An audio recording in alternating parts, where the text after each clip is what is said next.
नमस्कार दोस्तों, आइए जानते हैं झारखंड के हर जिले, हर क्षेत्र की ताजा और बड़ी खबरों को केवल 15 मिनट में। साथ ही आज के इस वीडियो में हम लोग जानेंगे कि सरकार ने गरीबों के लिए कौन कौन सी योजनाएं लागू की है और साथ ही महिलाओं को 5,000 रुपए कब से मिलेंगे और ई श्रम कार्ड धारकों को 3,000 रुपए कब से खाते में आएंगे। साथ ही गरीबों के लिए सोना चांदी, डीजल, पेट्रोल, बिजली आदि कब से सस्ता हो जाएगी। सब कुछ आज इस वीडियो के माध्यम से जानेंगे। हमारे साथ बने रहने के लिए वीडियो को लाइक और चैनल को सब्सक्राइब जरूर कर दें और कमेंट में जरूर बताएं कि आप यह वीडियो किस जगह से देख रहे हैं। झारखंड सरकार की मुख्यमंत्री मैया सम्मान योजना के तहत अप्रैल महीने में महिलाओं के लिए बड़ी खुशखबरी आई है। इस माह पात्र लाभार्थियों के बैंक खातों में 2,500 रुपए की सम्मान राशि भेजी जा रही है। यह वित्तीय सहायता महिलाओं को आर्थिक रूप से स्वतंत्र बनाने और उनकी छोटी बड़ी जरूरतों को पूरा करने में मददगार साबित होगी। सीधे बैंक खाते में राशि हस्तांतरित होने से बिचौलियों का डर खत्म हुआ है। सरकार की यह पहल ग्रामीण और शहरी दोनों क्षेत्रों की महिलाओं के जीवन स्तर को सुधारने और उन्हें सशक्त बनाने की दिशा में एक प्रभावी कदम है। देश के असंगठित क्षेत्र के श्रमिकों के लिए ई श्रम कार्ड योजना एक महत्वपूर्ण सुरक्षा कवच बन गई है। ताजा अपडेट के अनुसार अब पात्र श्रमिकों के खातों में 3,000 रुपए की सहायता राशि भेजने की प्रक्रिया शुरू होने वाली है। यह राशि सीधे बैंक खातों डीबीटी के माध्यम से हस्तांतरित की जाएगी, जिससे मजदूरों को आर्थिक संबल मिलेगा। इस वित्तीय मदद का मुख्य उद्देश्य महंगाई के दौर में श्रमिकों की बुनियादी जरूरतों को पूरा करना और उन्हें सामाजिक सुरक्षा प्रदान करना है। सरकार का यह कदम गरीब परिवारों के जीवन स्तर में सुधार लाने और उन्हें आत्मनिर्भर बनाने की दिशा में बेहद प्रभावी है।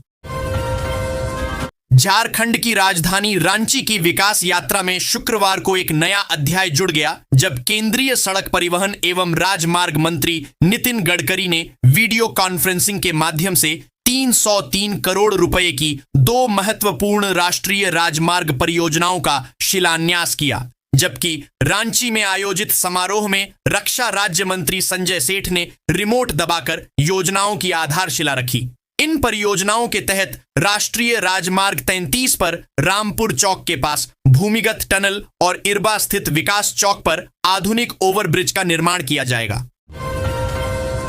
12 अप्रैल को आयोजित होने वाली झारखंड उत्पाद सिपाही प्रतियोगिता परीक्षा 2023 के प्रवेश पत्र में परीक्षा केंद्र के पते के साथ अभ्यर्थी के स्थायी निवास का पता अंकित हो गया। परीक्षा का प्रवेश पत्र 9 अप्रैल से आयोग की वेबसाइट पर जारी लिंक के माध्यम से डाउनलोड के लिए उपलब्ध कराया गया था। झारखंड कर्मचारी चयन आयोग ने शुक्रवार को कहा कि प्रवेश पत्र के अंतर्गत आंशिक तकनीकी त्रुटि के कारण परीक्षा केंद्र के पते के साथ अभ्यर्थी के स्थानीय निवास का जिला अंकित हो गया था, जिसमें सुधार करते हुए सभी अभ्यर्थियों को मेल के माध्यम से अवगत कराया गया है। राज्य के सबसे प्रतिष्ठित सरकारी विद्यालय लातेहार स्थित नेत्रहाट आवासीय विद्यालय में अब छात्राओं का भी नामांकन होगा। छात्राओं के लिए 33% सीटें आरक्षित रहेंगी। साथ ही विद्यालय में कक्षा 6 में नामांकन के लिए प्रवेश परीक्षा अब झारखंड एकेडमिक काउंसिल आयोजित करेगा। राज्य सरकार ने इस आवासीय विद्यालय की पुरानी गरिमा को फिर से बहाल करने के लिए 2 नई नियमावलियां गठित की हैं, जिनमें ये प्राविधान किए गए हैं।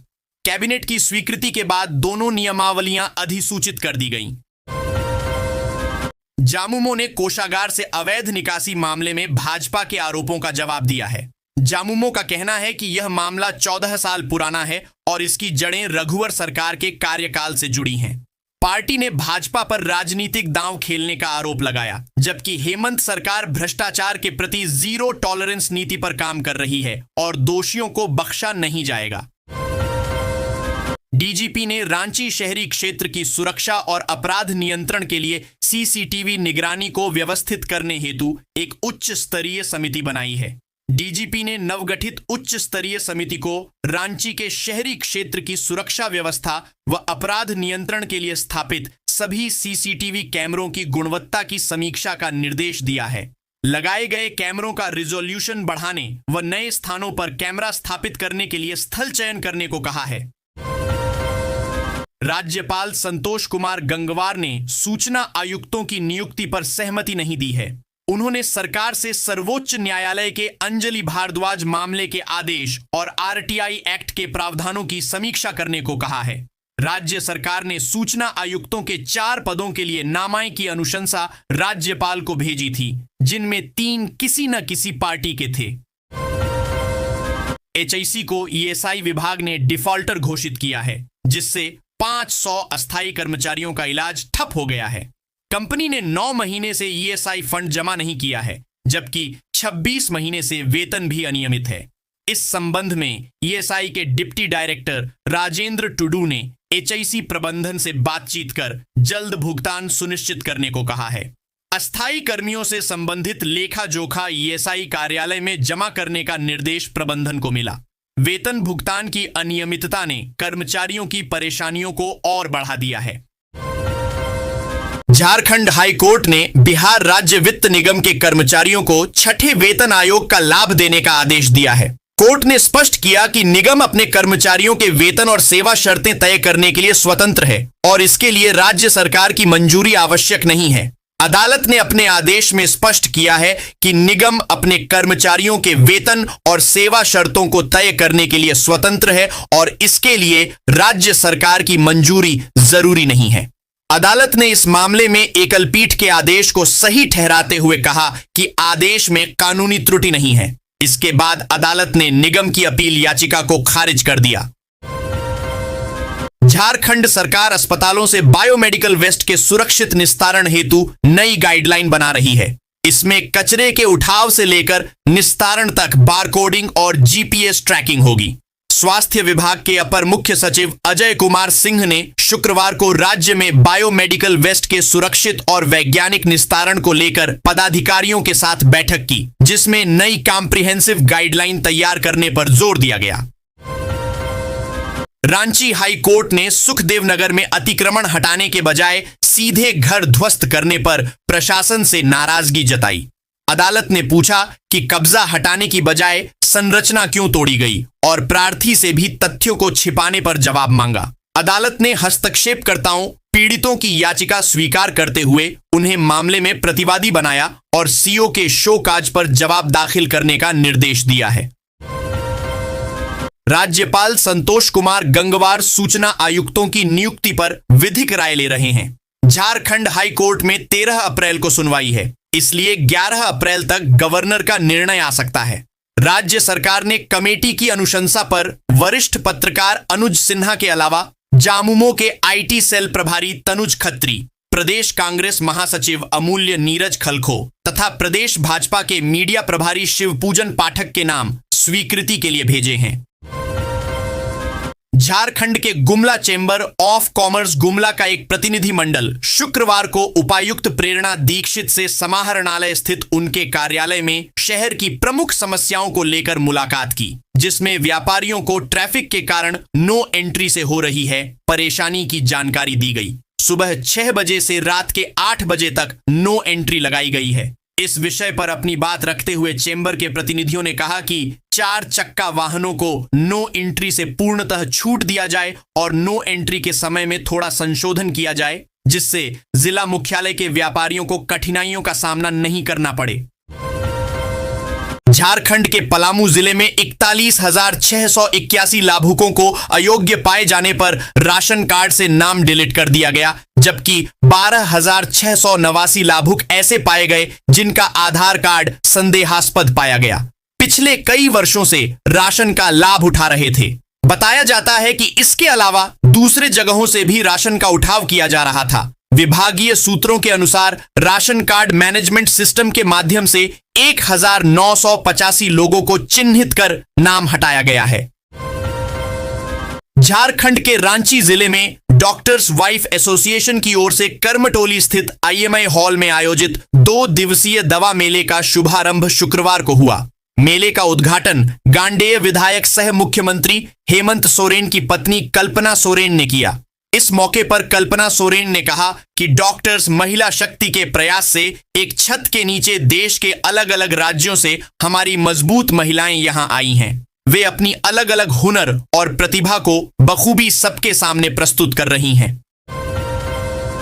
झारखंड हाईकोर्ट ने HEC के दिग्गज श्रमिक नेता दिवंगत राणा संग्राम सिंह के पुत्र ठाकुर जसवंत सिंह की हत्या के मामले में एक बड़ा विधिक निर्णय लिया है। अदालत ने मामले के मुख्य आरोपियों में से एक ओम प्रकाश उर्फ गुड्डू को निचली अदालत द्वारा बरी किए जाने के आदेश को चुनौती देने वाली राज्य सरकार की अपील याचिका पर सुनवाई की। जस्टिस रंगन मुखोपाध्याय की अध्यक्षता वाली खंडपीठ ने सरकार की इस अपील को सुनवाई योग्य माना है और अब इस पर विस्तार से विचार करने का निर्णय लिया है। रांची विश्वविद्यालय में लंबे समय से रिक्त चल रहे नियमित कुलपति के पद को आखिरकार भर दिया गया है। राज्यपाल सह कुलाधिपति संतोष कुमार गंगवार ने प्रोफेसर सरोज शर्मा के नाम पर अपनी स्वीकृति प्रदान की है। प्रोफेसर शर्मा वर्तमान में दिल्ली स्थित गुरु गोविंद सिंह इंद्रप्रस्थ विश्वविद्यालय के यूनिवर्सिटी स्कूल ऑफ एजुकेशन में डीन के पद पर कार्यरत हैं। विश्वविद्यालय में नियमित कुलपति नहीं होने के कारण पिछले कई महीनों से शैक्षणिक और प्रशासनिक कार्य प्रभावित हो रहे थे, जिनमें अब तेजी आने की प्रबल संभावना है। कोल इंडिया लिमिटेड और उसकी सहायक कंपनियों के मानव संसाधन निदेशकों की 125वीं बैठक बिलासपुर स्थित SICL मुख्यालय में हुई। कोल इंडिया के निदेशक HR डॉक्टर विनय रंजन ने अध्यक्षता की। बैठक के दौरान डॉक्टर विनय रंजन ने हाल ही में लागू किए गए लेबर कोड और चल रहे लेबर सुधारों पर अपने विचार रखे। उन्होंने लेबर कोड और लेबर सुधारों के स्ट्रेटेजिक असर पर रोशनी डाली और कोल इंडिया में मजबूत गवर्नेंस और असरदार तरीके से इसे लागू करने के लिए मिलकर काम करने पर जोर दिया। धनबाद के उपायुक्त आदित्य रंजन ने मतदाताओं से SIR 2003 की सूची से वर्तमान मतदाता सूची में नाम मैपिंग कराने का आग्रह किया है। मैपिंग न कराने पर नाम कटने या परेशानी का सामना करना पड़ सकता है। उन्होंने बताया कि पूर्व SIR 2003 के मतदाता सूची से वर्तमान मतदाता सूची के साथ नाम मैपिंग कराने के लिए मतदाता अपने बूथ लेवल ऑफिसर से संपर्क कर नाम मैपिंग करा सकते हैं। भाजपा ने झारखंड में मतदाता सूची के विशेष गहन पुनरीक्षण SIR के लिए रणनीति बनाई है। पार्टी ने अपने विधायकों और प्रमुख नेताओं को BLA 1 नियुक्त कर 81 विधानसभा सीटों पर उतारा है। ये विधायक निर्वाचन अधिकारियों और बूथ स्तर के अधिकारियों के साथ समन्वय कर मतदाता सूची को अंतिम रूप देंगे। 2 दिन पहले ही रांची में हुई भाजपा प्रदेश कमेटी की बैठक में प्रदेश अध्यक्ष आदित्य साहू ने सभी भाजपा विधायकों को यह कमान दी गई है। जमशेदपुर अब हाइड्रोजन इंजन उत्पादन का वैश्विक केंद्र बन गया है। टाटा मोटर्स और टाटा कमिंस के संयुक्त प्रयास से यहां भी 6.7H हाइड्रोजन इंजनों का बड़े पैमाने पर उत्पादन हो रहा है, जिससे भारत जर्मनी के बाद दूसरा सबसे बड़ा उत्पादक बना है। संयंत्र में केवल इंजन ही नहीं बल्कि भविष्य की मोबिलिटी के लिए संपूर्ण इकोसिस्टम विकसित किया जा रहा है। हाइड्रोजन इंजन के साथ साथ इलेक्ट्रिक वाहनों के लिए बैटरी और अन्य सहायक पुर्जों के निर्माण पर भी कंपनी का विशेष ध्यान है। टाटा मोटर्स ने VRS लेने वाले कर्मचारियों के लिए नई चिकित्सा सुविधा की घोषणा की है। इसके तहत कर्मचारियों को 10 साल तक प्रतिवर्ष 1.50 लाख रुपए का अस्पताल में भर्ती होने पर चिकित्सा लाभ मिलेगा। यदि उपचार के लिए 24 घंटे तक अस्पताल में भर्ती होने की आवश्यकता नहीं है तो विशिष्ट डे केयर इलाज में जैसे मोतियाबिंद, डायलिसिस आदि के लिए भी उक्त स्कीम का लाभ मिलेगा। वहीं अस्पताल में भर्ती होने के अतिरिक्त प्रति व्यक्ति प्रति वर्ष 2000 रुपए तक छोटे उपचार या OPD परामर्श के लिए भी कवरेज मिलेगा। भाजपा नेता कुमार अमित ने बोकारो एयरपोर्ट के संचालन और प्रस्तावित अमृतसर कोलकाता इंडस्ट्रियल कॉरिडोर को लेकर राज्यपाल संतोष गंगवार से मुलाकात की। उन्होंने बताया कि 100 करोड़ का एयरपोर्ट निष्क्रिय है, जिससे विकास बाधित है। कुमार अमित ने कहा कि 100 करोड़ की लागत से तैयार हुए बोकारो एयरपोर्ट से यात्री विमान के परिचालन प्रारंभ नहीं होने से नवनिर्मित आधारभूत संरचना रखाव के अभाव में खराब हो रहा है। बोकारो सहित आसपास की जनता बेसब्री से यहां यात्री विमान का परिचालन प्रारंभ होने का इंतजार कर रही है। DPS RK पुरम में आयोजित एशियन लॉन बॉल चैंपियनशिप में बोकारो के सौरभ सिंह ने अंडर 25 एकल वर्ग में स्वर्ण पदक जीता, मलेशियाई खिलाड़ी को हराया। इसी प्रतियोगिता में रेशमा कुमारी ने भारतीय टीम के साथ रोमांचक फाइनल में 1 अंक से हारकर रजत पदक हासिल किया। प्रतियोगिता में रेशमा कुमारी ने 3 अन्य भारतीय खिलाड़ियों के साथ खेले गए रोमांचक फाइनल मुकाबले में मात्र 1 अंक से हारकर रजत पदक हासिल किया। संघ शताब्दी वर्ष में झारखंड में अपना दायरा बढ़ाने की तैयारी में है। राज्य को 3 संभागों रांची, हजारीबाग और देवघर में बांटा जाएगा। देवघर संभाग संथाल परगना, धनबाद और गिरिडीह सहित 8 जिलों का मुख्यालय होगा। संगठित, सशक्त एवं संस्कारित समाज ही सशक्त राष्ट्र का आधार है। संघ शताब्दी वर्ष पर समाज के प्रबुद्ध जनों के साथ भी जनगोष्ठी कर विचारों को विस्तार देने की पहल किया है। बोकारो जिला कोषागार से पुलिस अधीक्षक कार्यालय के लेखापाल द्वारा करोड़ों रुपए की अवैध निकासी का खुलासा हुआ है। यह घोटाला हजारीबाग और पलामू में भी सामने आया है। राज्य सरकार की वित्त विभाग की टीम ने बोकारो पहुंचकर एसपी कार्यालय और कोषागार का निरीक्षण किया। इस बीच राज्य सरकार की टीम ने बोकारो में घोटाले की जांच शुरू कर दी है। बोकारो कोषागार से करोड़ों रुपए की अवैध निकासी के मामले में जांच तेज हो गई है। इसी कड़ी में शुक्रवार को राज्य सरकार के वित्त विभाग की टीम बोकारो पहुंची और एसपी कार्यालय समेत कोषागार का विस्तृत निरीक्षण किया। आयुक्त संजय कुमार ने बासुकीनाथ में राजकीय श्रावणी मेला महोत्सव की तैयारियों की समीक्षा की। उन्होंने अधिकारियों को metal detector, traffic plan, Shivganga की सफाई, शौचालय निर्माण, पेयजल और स्वच्छता सुनिश्चित करने के निर्देश दिए। इसके लिए सभी संबंधित विभागों को अपनी अपनी कार्य योजना शीघ्र तैयार करें। मेला क्षेत्र के सभी एंट्री पॉइंट पर मेटल डिटेक्टर लगाने और ट्रैफिक रूट प्लान तैयार करने का निर्देश दिया। गुमला के कृषि विज्ञान केंद्र ने विकास भारती बिशुनपुर के सहयोग से 6 से 8 अप्रैल तक वैज्ञानिक मधुमक्खी पालन पर 3 दिवसीय प्रशिक्षण आयोजित किया। इसमें लातेहार जिले के 59 किसानों ने भाग लिया। कार्यक्रम का उद्देश्य किसानों को आधुनिक तकनीकों से जोड़ते हुए उनकी आय में वृद्धि और स्वरोजगार के अवसरों को बढ़ावा देना था। प्रशिक्षण के दौरान मधुमक्खी पालन के महत्व, संभावनाओं और वैज्ञानिक तकनीकों की विस्तृत जानकारी दी गई।